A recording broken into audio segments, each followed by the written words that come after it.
Well, it's been a few weeks since we've last been out here, and I'm just really extremely impressed. As you can see, this cover crop in that period of time has already achieved well over 24 inches of growth. Today we're gathered up here for our annual combine clinic.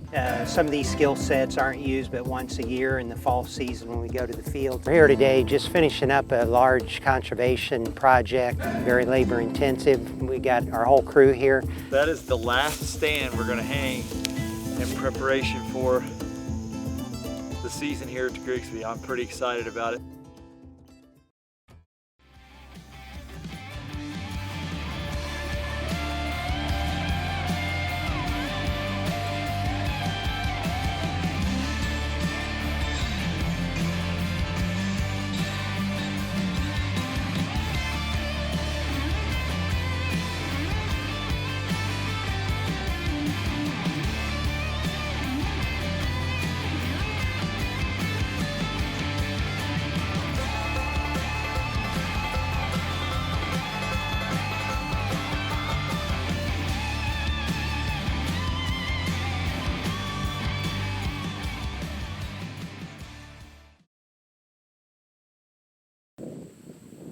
We're here today just finishing up a large conservation project. We brought NRCS in to do some engineering for us. These are CRP waterways, and we got a grade stabilization structure here at the lower end, a block chute, very labor intensive. We got our whole crew here finishing up this project, but really just an example of the conservation efforts we're doing here on the farm.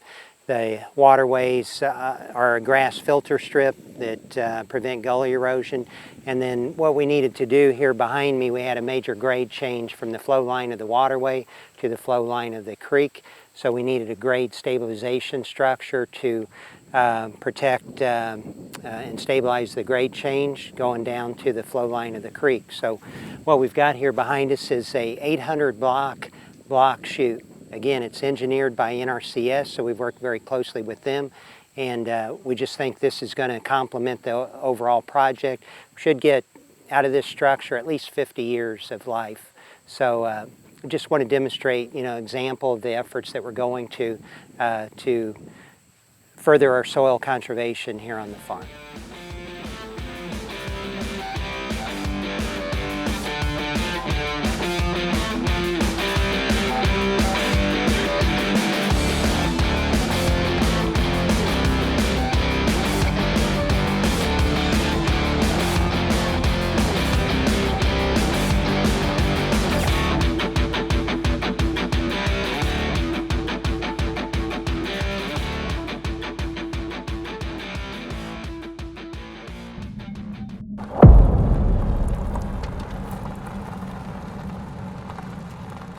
Well, that is the last stand we're going to hang in preparation for the season here at Grigsby. I'm pretty excited about it.